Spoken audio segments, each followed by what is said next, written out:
Yo, c'est Noémie et aujourd'hui on se retrouve pour un unboxing.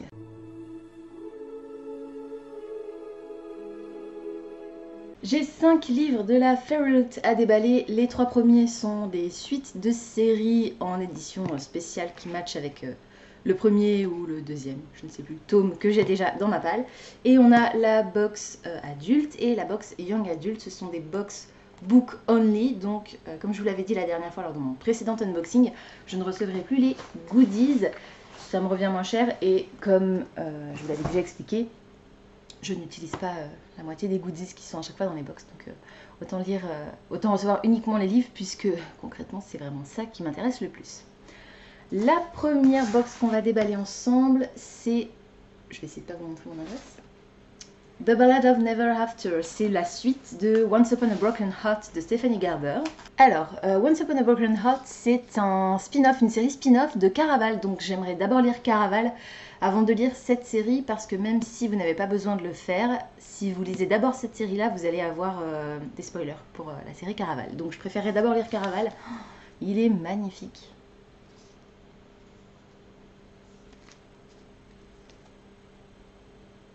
Not every love is meant to be. Et donc je crois qu'on va avoir affaire à une héroïne qui va faire un pacte avec un démon ou un fae peut-être.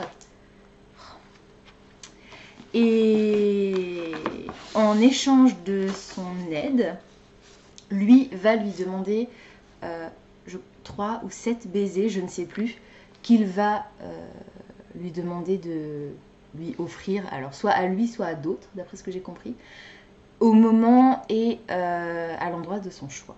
Voilà. Donc on est sur un récit vraiment très féerique, enfin quand je dis féerique, je veux dire conte de fées. Il est beau. The Glorious History of House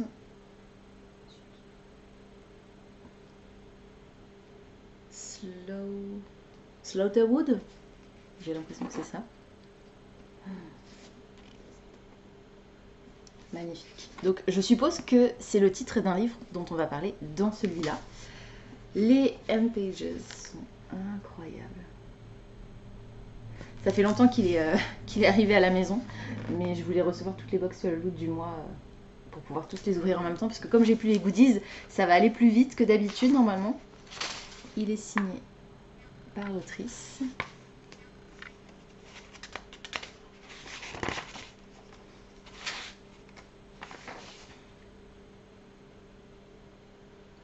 For anyone who has ever feared they won't find true love. Pour tous ceux qui ont un jour craint de ne pas trouver le véritable amour. Ta carte est magnifique.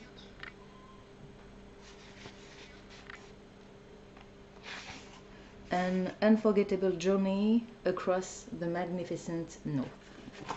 Un voyage inoubliable à travers le magnifique nord. Magnificent.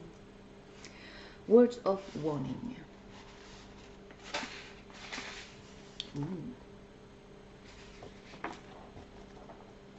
Et on a des contenus du coup, on a un peu de mixed média dans cet ouvrage.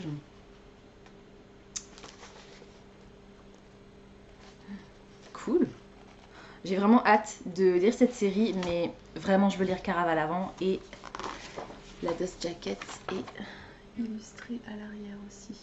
Oh, magnifique. Il faut vraiment que je lise Caraval. Mais bon, c'est une série en 3 tomes. Donc, c'est pas forcément une de mes priorités, étant donné que je ne l'ai pas encore commencé. Je ne l'ai pas physiquement. Je pense que je l'ai en... Je crois que je dois l'avoir quelque part en version numérique. Mais je vais pas lire le résumé de celui-ci pour pas me spoiler plus que rien. Parce que pour l'instant, j'ai pas réussi à me faire spoiler du tout. Mais en tout cas, ouais, la couverture est vraiment magnifique. Et avant que j'oublie, je vous mettrai par ici la couverture originale pour que vous voyez les différences. Le suivant, c'est The Dragon's Promise. C'est la suite de... Six Crimson Cranes, je crois. The Dragon's Promise de Elizabeth Lim. Et...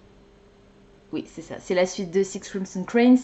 Six Crimson Cranes qui est la réécriture du conte des frères rois, dans lequel on va avoir une princesse qui a 7 frères. Leur père va se remarier et la nouvelle femme est vraiment pas sympa.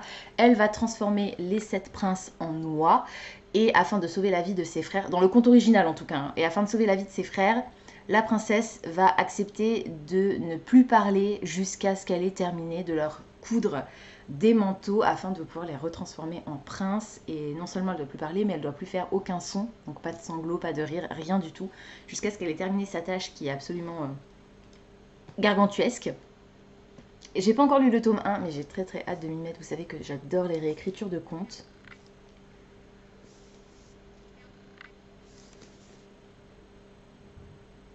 Et j'ai adoré le tome 1 de Spin the Down. C'était le titre du tome 1, je me souviens plus du titre de la série.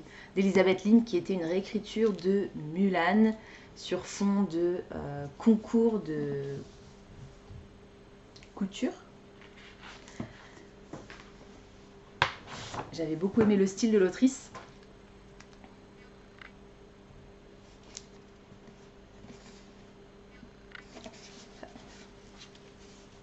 Donc pas de end pages, par contre il est signé par l'autrice.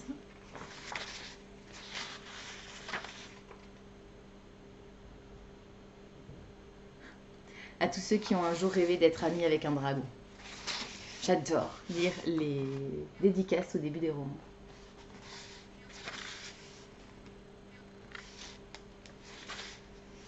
Et les chapitres sont légèrement décorés. Rien de plus pour celui-là, si ce n'est que la dust jacket est illustrée. Fantasy romance apparemment, donc il y a, comme dans le conte original, un prince qui va tomber sur elle et qui va tomber amoureux. On va voir à quel point l'adaptation est fidèle au roman, au conte de base. Voilà, donc ça c'est le deuxième. Et comme pour l'autre, je vous mettrai par ici la couverture originale. Et le dernier, avant de passer au box mystère, entre guillemets, c'est For Lady Fortune. C'est le nouveau roman de Chloé Gang. J'ai trop hâte de le lire parce que j'ai adoré This Violent Delights et Our Violent Ends, les réécritures de Roméo et Juliette, dans le Shanghai des années 20. Sur fond de guerre de gang, les premiers.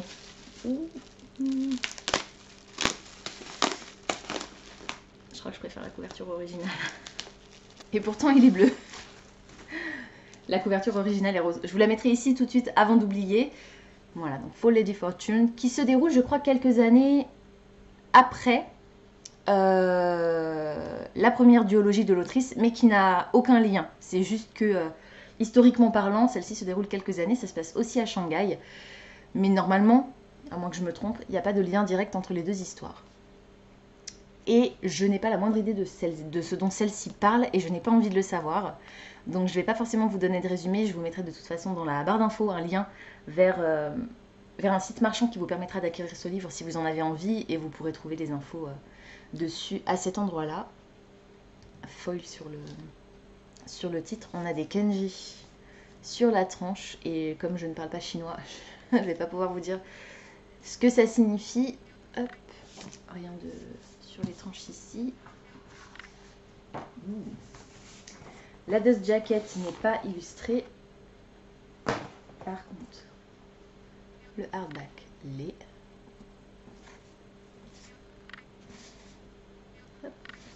Rien sur la quatrième de couverture, mais on a des end pages incroyables.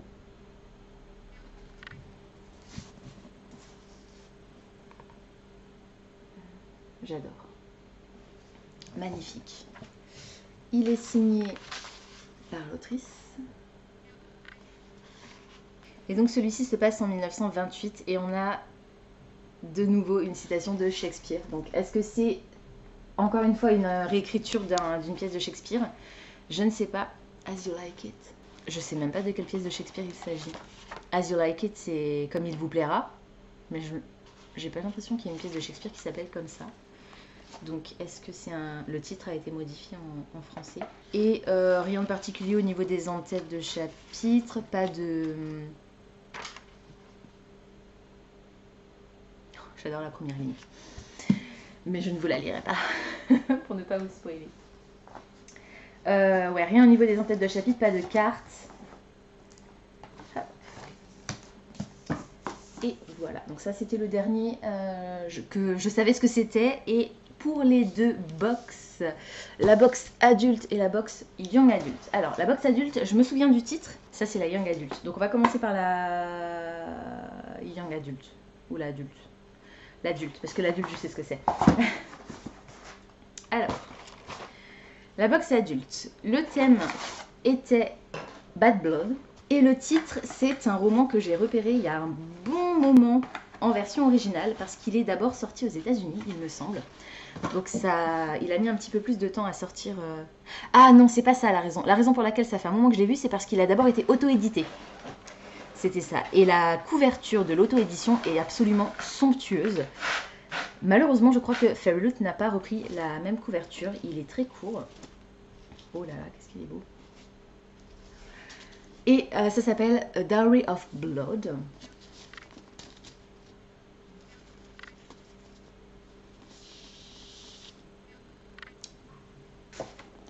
C'est écrit par S.T. Gibson, pardon.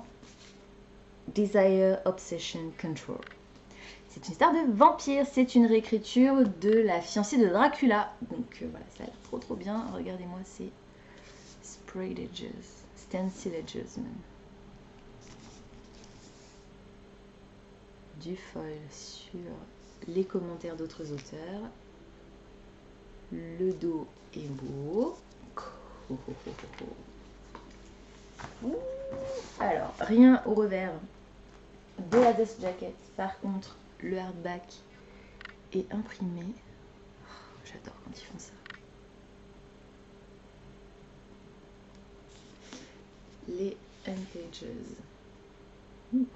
Ah, il me fait penser à... Il me fait penser au méchant dans Arcane. Je retrouve pas son nom, mais... Et...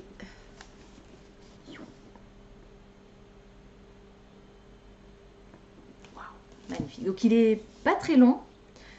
On est sur une histoire de vampire, évidemment. Il n'y a pas de carte et il n'est pas signé par l'auteur-trice. Par contre, on a des trigger warnings.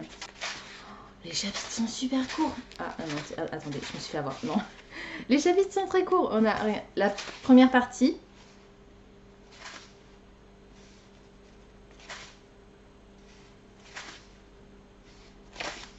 À mon avis, ça va se lire très vite.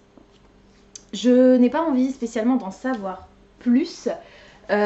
Réécriture de La fiancée de Dracula. Je crois que cette jeune femme va devoir choisir entre l'amour qu'elle porte à son futur époux, son compagnon. Je ne sais pas exactement s'ils sont déjà mariés ou pas. Et autre chose. Voilà. Donc, dilemme. Et je vous mettrai par ici la couverture originale que j'avais énormément aimée. En tout cas, la couverture est vraiment belle. Donc, et celle-ci me plaît beaucoup aussi. Et le thème de la box Young Adult, c'était The Witching Hour. Et je ne me souviens plus du titre du roman, puisque ce n'est pas un titre que j'avais spécialement repéré. Ah, j'ai quand même la lettre de l'auteur à l'intérieur, de l'autrice du coup, parce que c'est Rebecca. Voilà. C'est la première fois que je reçois la box sans goodies, donc je ne savais pas s'il y aurait autre chose à part le livre à l'intérieur. Et j'ai quand même droit à la lettre de l'autrice, ce qui est plutôt cool. Et il s'ouvre comme ceci.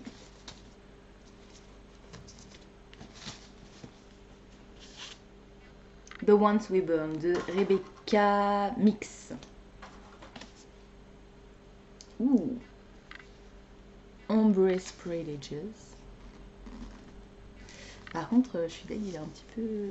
Il a pris un coup, là. Mais bon. Ah, il a été lu et apprécié par Chloé Gang. Il est beau. Je sais pas si vous allez voir, mais il y a des petits flocons qui brillent sur le titre. I am a weapon, use me. Je suis une arme, utilise-moi. I am the monster, I am the shield, I am the knife in the dark. Je suis le monstre, je suis le bouclier, je suis le couteau dans le noir. Ouh. J'en ai pas du tout entendu parler. Ah, on a le petit bookplate avec la signature de l'autrice à coller à l'intérieur du roman. J'adore quand ils font ça. Le hardback est imprimé avec du foil. Les end pages en noir et blanc.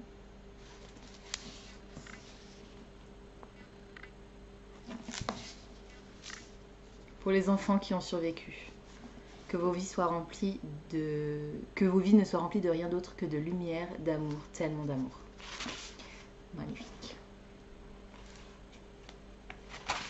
Voilà, pas de cartes, rien de spécifique au niveau des entêtes de chapitres, qui ont l'air assez courts, donc ça c'est plutôt cool. Et il y a une reverse dust jacket en noir et blanc qui match avec les end pages. Je préfère la couverture originale. Alors, comme je n'en ai pas entendu parler, je vais lire le résumé et puis je vais vous dire comme ça de quoi ça parle. Ranka est fatiguée de la mort. À partir de maintenant, tout ce qu'elle veut, c'est être laissée tranquille, vivre ses derniers jours dans le Nord sauvage, accompagnée par le Coven qui l'a élevée et essayer d'oublier les horreurs de son passé. Tiens, ça ressemble à quelque chose qu'on a déjà entendu plusieurs fois dans la fantasy romance ces dernières années. Mais quand elle est nommée Bloodwyn, la prochaine mariée par traité au prince au royaume du sud, son coven l'envoie dans le sud avec une seule directive, tuer le prince. Plutôt facile pour une sorcière de sang dont la magie l'oblige, la prédestine, on va dire, à tuer. Sauf que le prince est gentil, attentionné, tendre et surtout il est terrifié par elle. Il n'a pas envie d'épouser Ranka, il ne veut même pas être roi du tout. Et c'est sa propre sœur à lui, donc au prince, qui est diaboliquement intelligente et de façon très énervante, magnifique, qui s'appelle la princesse Aramis, qui semble être la véritable menace. Mais quand les sorcières commencent à mourir les unes après les autres, assassinées par une épidémie magique, Aramis, donc la princesse, la sœur du prince, va faire une offre à Ranka. Elle va lui proposer de l'aider à développer un remède et en échange, la princesse propose d'apprendre à Ranka à contrôler sa magie. Elle espère ne pas se transformer en monstre, mais étant donné l'épidémie magique qui pèse sur elle, peut-être qu'un monstre c'est exactement ce dont elles vont en fait avoir besoin. Et elle va devoir choisir, donc notre personnage principal, Ranka, va devoir choisir entre le Coven qui l'a élevée et qui l'a toujours protégée, et cette mystérieuse princesse qui voit au-delà du monstre en elle. Donc on a une fantasy romance saphique, ça change un petit peu de ce que j'ai lu ces derniers temps, et j'ai hâte de la découvrir. Je vous mettrai par ici, comme pour les autres, la couverture originale. Petit récap des acquisitions du jour, vite fait. Elles sont belles, j'ai toujours hâte de me plonger dans toutes ces histoires, mais le temps me manque. Là, je vais être en vacances, je vais essayer de lire au maximum, mais pas sûr que... Enfin, j'espère que je vais réussir à lire au moins ce que j'ai prévu, mais cela, ce sera pour 2023 à mon avis. Voilà, c'est tout pour aujourd'hui, j'espère que cette vidéo vous aura plu. Comme d'habitude, n'hésitez pas à me dire dans les commentaires si certains des titres que je vous ai présentés aujourd'hui vous intéressent, si vous les avez déjà lus, pourquoi pas, et surtout ce que vous en avez pensé. N'hésitez pas également à me dire quels sont les derniers titres qui ont rejoint vos bibliothèques, quels sont ceux que vous avez très hâte de lire. La prochaine fois qu'on se verra, je pense que je serai chez mes parents probablement pour la vidéo Pal des cartes du mois de janvier, et je vais également vous préparer toutes les vidéos bilan, objectifs, etc. Donc ça va être une fin d'année, début d'année chargée, mais sous le signe du repos parce que j'en ai besoin. Pensez à vous abonner à la chaîne, à liker et à partager cette vidéo, ça me fera toujours plaisir. Pensez également à activer la petite cloche des notifications qui vous permettra de savoir quand je poste de nouveaux contenus. En attendant de vous retrouver, je vous souhaite d'excellentes lectures et je vous dis à très bientôt dans une prochaine vidéo. Ciao!